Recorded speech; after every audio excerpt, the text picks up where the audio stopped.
আজকে আমাদের এখানে বিশাল এক গরু ছাগলের কুরবানির হাট মিলেছে। এসেছে বিভিন্ন ধরনের গরু ছাগল, বিভিন্ন জাতের, বিভিন্ন রঙের, বিভিন্ন দামের। আর আজকে আমি আপনাদের জানানোর চেষ্টা করব আমাদের হাটের গরু ছাগলের কেমন দাম ছিল এবং কেমন পরিস্থিতিতে কেমন কেনা বেচা হয়েছে তাই জানানোর চেষ্টা করবো ইনশাল্লাহ। আপনাদের জ্ঞাতার্থে আমি প্রথমে একটা কথা জানিয়ে রাখি, সেটা হলো আমি গরু ক্রয়ও করতে যাই নাই, গরু বিক্রয় করতে যাই নাই, আবার দুটোই করেছি। কিভাবে করেছি তাও জানানোর চেষ্টা করবো ইনশাল্লাহ। দুপুর 12টার সময় আমার চাচাতো ভাই আমাকে ফোন দিয়েছে, বলতেছে যে আমাদের গরুটা হাটে নিতে হবে, তুই তাড়াতাড়ি চলে আয়। আর আমি একলা পারবো না, তুই চলে আসলে হয়তো আমার একটু সহযোগিতা হবে।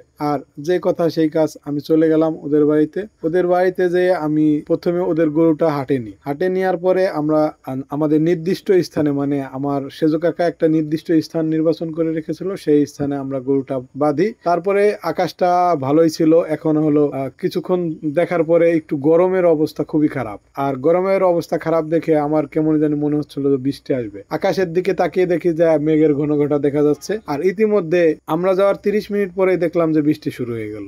আর বৃষ্টি শুরু হয়ে যাওয়ার পরেই তো আমাদের এক দুশ্চিন্তার ভার পড়ে গেল।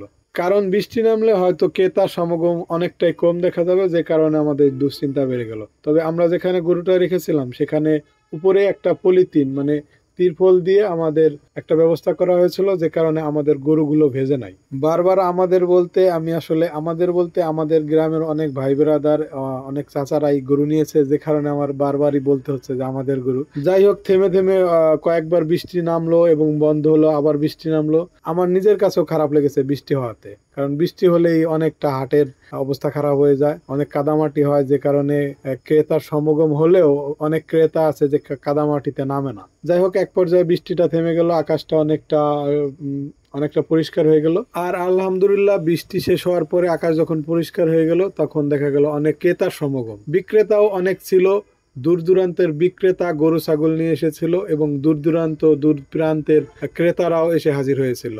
আর আলহামদুলিল্লাহ, বৃষ্টির শেষে অনেকটাই ভালো দামে কেনাবেচা শুরু হয়ে গেল। আমাদেরও কেনাবেচা শুরু হয়ে গেল বলতে, আমি ঘুরতেছিলাম বিভিন্ন জায়গা দিয়ে, গরু ছাগলের দেখতেছিলাম। মাশাআল্লাহ, অনেক গরু ছাগল এসেছে আমাদের এই হাটে।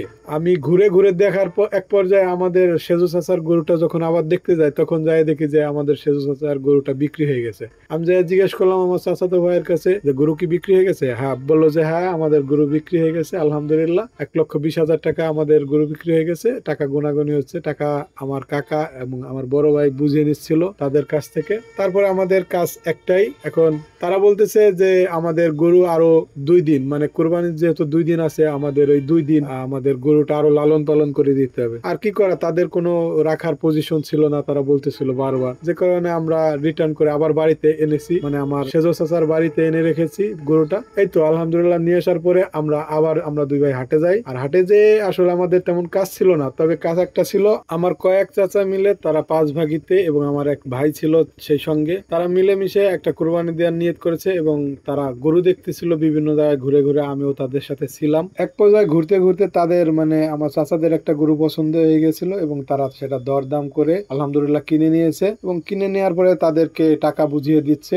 এই পর্যায়ে আমাদের আপাতত আলহামদুলিল্লাহ কাজ শেষ। আমরা গরু কেনার ঠিক আধা ঘন্টা পরে আকাশ ঝলমল হয়ে গেল, আলহামদুলিল্লাহ সব ঠিকঠাক ছিল। কিন্তু তার কিছুক্ষণ পরে হাট ভালোই চলতেছিল, এবারে চলতেছিল খুব ভালোই, কিন্তু হঠাৎ করেই যখন আসরে আজান দিয়ে দিল, আসরে আজানের পর থেকে তেমন একটা ক্রেতার সমাগম নেই। হঠাৎ করেই কেমন যেন গরুর হাট ফাঁকা ফাঁকা হয়ে গেল। তেমন একটা দামও আগের মতো নাই। অনেক গরু যে দাম বলেছিল সে দামের থেকে অনেক দাম কম বলতেছে। আর এই কম বলার কারণটা আমি আগেই বলেছি, যে আবহাওয়া খারাপ হলে অনেক দেখা যায় যে অনেক গরু ছাগলের দাম কমে যায়, অনেকটাই কমে যায়। আর সেটাই হয়েছে, আসরে আজানের ঠিক পর পরেই ক্রেতার সমাগম একেবারেই কমে গেছে এবং দামও অনেক কমে গেছে। যে গরুর দাম যা বলতেছিল, যে ছাগলের দাম যা বলতেছিল তার থেকে অনেক কম বলতেছিল। আর ঘুরতে ঘুরতে এক পর্যায়ে আমার আসলে বৃষ্টিতেও ভিজেছি, একটু ক্লান্ত লাগতেছিল এবং মাথা ব্যথা করতেছিল। আর আমার তেমন কোনো কাজ ছিল না হাটে, তাই আর কি আমি আর আমার চাচাতো ভাই বাড়ির উদ্দেশ্যে রওনা দিলাম। আর আপনাদের সকল কিছু জানানোর চেষ্টা করছি, হয়তো অনেক কিছুই মিস গেছে